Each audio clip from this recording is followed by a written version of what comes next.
Assalamualaikum warahmatullahi wabarakatuh. Shalom. Om Swastiastu. Namo Buddhaya. Salam kebajikan bagi kita semua.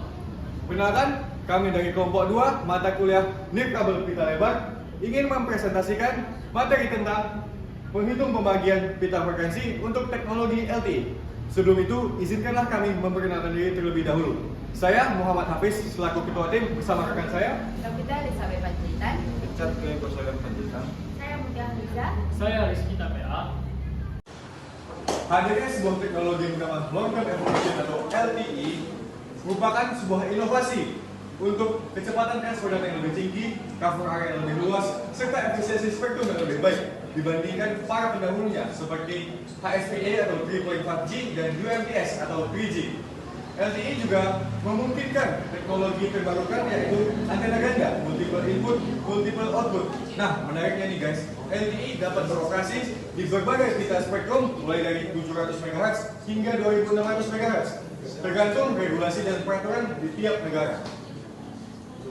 Adapun rumusan masalah yang akan kita bahas pada presentasi kali ini ialah yang pertama, bagaimana cara menghitung pembagian pita frekuensinya. Yang kedua, apa saja faktor yang mempengaruhinya. Yang ketiga, bagaimana metode perhitungannya. Yang keempat adalah bagaimana contoh implementasi nyata pembagian pita frekuensi di Indonesia. Lalu, tujuan presentasi ini ialah mengetahui cara menghitung pembagian pita frekuensi, mengindikasi apa saja faktor yang mempengaruhinya. Yang ketiga, menganalisis bagaimana metode perhitungannya. Dan yang keempat adalah mengetahui bagaimana implementasi pembagian pita frekuensi di Indonesia. Teknologi LTE dan evolusi jaringan seluler. Seperti yang kita ketahui, perkembangan jaringan seluler ini cukup cepat ya. Dari mulai 1G yang sudah bisa teleponan, 2G yang udah mulai bisa SMS-an, dan 3G yang udah mulai bisa main internet. Tapi di 3G ini jaringan cukup efisien, throughputnya sangat rendah dan latensinya sangat kecil. Nah, berevolusilah jaringan menjadi 4G atau LTE Long Term Evolution yang dikembangkan oleh DigiCivi atau Generation Partnership Project untuk meningkatkan kapasitas jaringan dan efisiensi spektrum dibandingkan generasi-generasi sebelumnya. Adapun keunggulan jaringan LTE yang pertama adalah throughputnya tinggi dan latensinya rendah, yang dimana memungkinkan kita mengakses internet sangat cepat dan minim delay. Yang kedua, dukungan FDD dan PDD dalam satu platform, di mana kita bisa mengupload dan download tanpa ada masalah. Yang ketiga, arsitektur jaringan yang lebih sederhana, di mana ini dapat memungkinkan operator menghemat biaya membangun jaringan.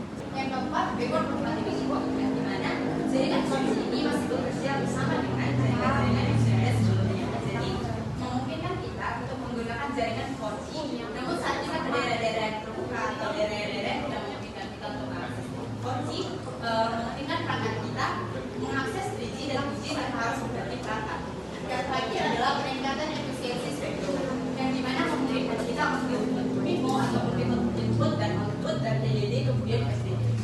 Apa sih yang DDD dan TDD itu? Seperti yang kita lihat pada gambar, FDD memiliki 2 pita frekuensi, sedangkan TDD hanya memiliki 1 pita frekuensi. Yang dimana FDD ini memungkinkan kita untuk downlink dan uplink di saat yang bersamaan tanpa adanya gangguan atau tabrakan dari karena memiliki beda pita frekuensi. Negara-negara yang menggunakan FDD adalah Amerika dan Eropa, karena negara-negara ini banyak orang yang menggunakan internet untuk browsing, streaming, dan juga upload.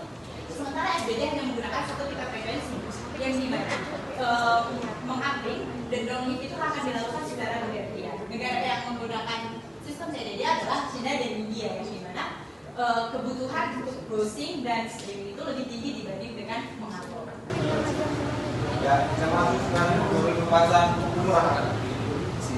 Sebelumnya kita kasih tahu apa itu dengan propagasi. Propagasi adalah proses perlambatan kelompok informasi dari masuk vektor informasi yang dipengaruhi oleh frekuensi, distraksi, dan komputer. Salah satu model yang paling umum digunakan dalam pelatihan budaya adalah model pemurahan, di mana itu berfungsi untuk menghitung nilai propagasi berdasarkan kondisi lingkungan. Inilah faktor besar kondisi lingkungan menurut pemurahan. Pertama adalah daerah urban atau kota-kota besar, di mana terdapat bangunan besar dan tinggi serta ramai penduduk atau ramai bangunan-bangunan yang padat. Yang kedua adalah daerah desa urban atau longgar, biasanya berbentuk dengan pusat kota, di mana ini berada di daerah-daerah krisis dan bangunannya tinggi serta penduduk yang sangat banyak. Untuk tiga daerah suburban, di antara daerah kota bisa disebut dengan daerah desa, di mana ada rumah, ada juga pohon, tapi tidak terlalu banyak. Tempat adalah daerah rural atau daerah terbuka. Ini biasa kita temukan di daerah persawahan, pertanian atau pulau.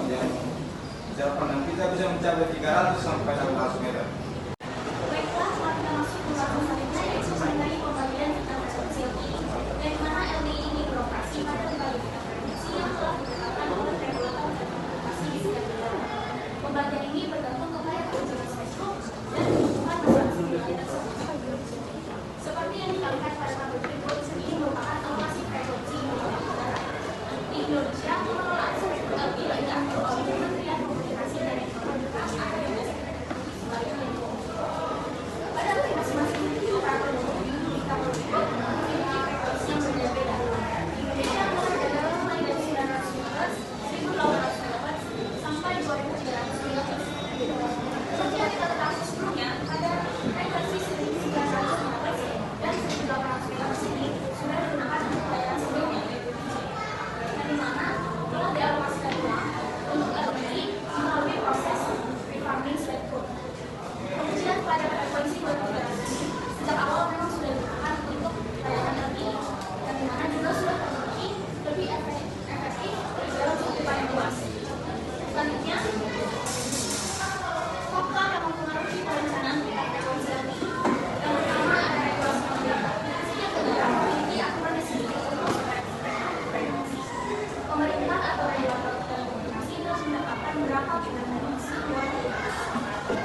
Yang kedua ada interferensi antar sel, yang dimana jika banyak operator yang menggunakan frekuensi secara bersamaan atau berdekatan, maka akan terjadi gangguan sinyal yang juga menyebabkan kualitas jaringan akan menurun. Contohnya ketika sedang bertelepon, maka suara yang diterima akan terus putus.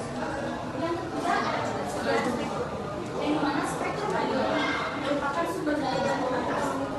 Jadi jika banyak operator yang ingin menggunakan frekuensi tersebut, maka akan semakin sulit dilaksanakan. Yang keempat ada kepadatan pengguna, yang dimana seperti di daerah perkotaan lebih banyak pengguna jaringan LTE, yang dimana kita juga kemudian pasti membutuhkan pita frekuensi yang jauh lebih besar untuk menangani mobilitas data yang berbeda. Yang kelima ada teknologi yang digunakan, yang dimana pada perencanaan pita frekuensi ini harus memperhatikan teknologi yang digunakan oleh operator.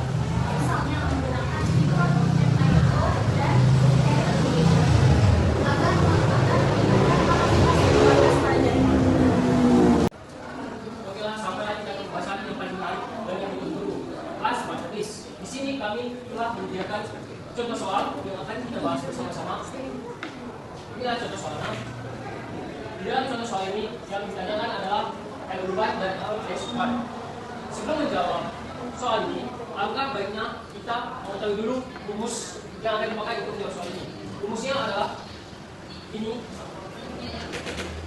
L-urban sama dengan 69,55 kurang 26,16 log MC kurang 13,82 log ADE kurang A HRE ditambah 44,9 kurang 6,53 log ADE kali log D, di mana ini adalah rumus ketetapan dari pengguna kata. Nah, di dalam soal kita tentukan terlebih dahulu apa parameter yang diketahui. Parameter yang diketahui dalam soal ini adalah FC-nya atau frekuensinya adalah 900 MHz, ATE-nya atau high transmitter efektif adalah sebesar 50 meter, dan HRE atau high receiver efektif sebesar 1,5 meter, dan distance-nya sebesar 50 meter.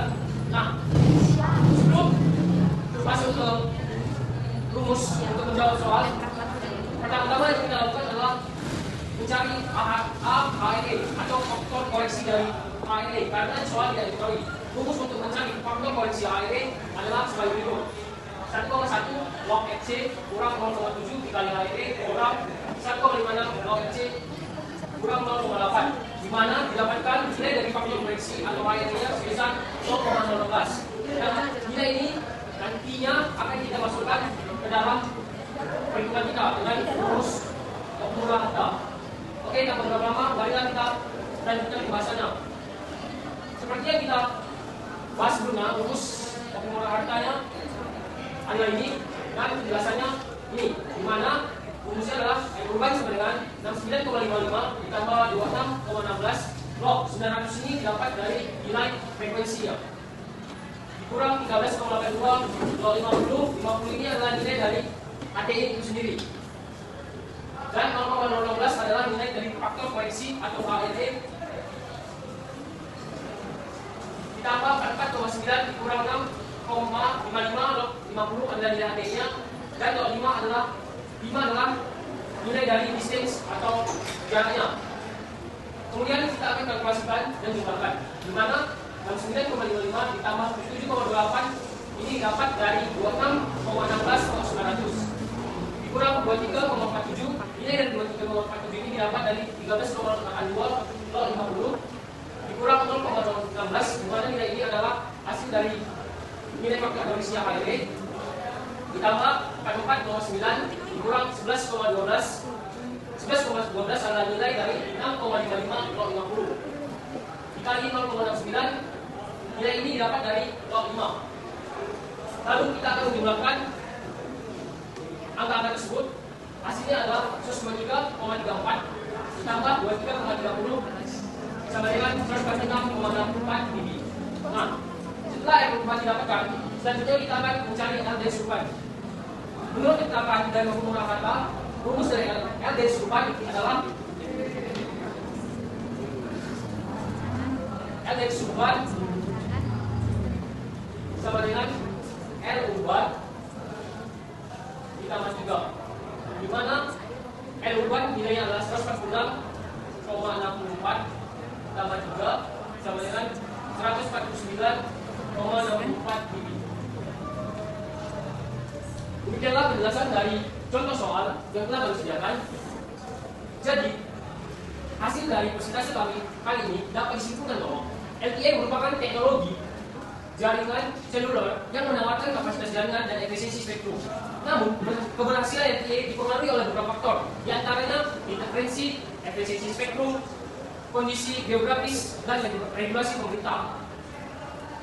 Di sisi lain, penggunaan pita frekuensi yang sesuai adalah faktor utama dalam perencanaan jaringan LTE. Dengan strategi ini, LTE akan menghadirkan jaringan yang handal di dalam berbagai kondisi wilayah. Baiklah, cukup sekian presentasi dari kami. Jika ada kata-kata yang salah atau pembahasan yang kurang jelas, tolong dimaklumi dan tolong dimaafkan. Dari Taufik Hidayat, wassalamualaikum.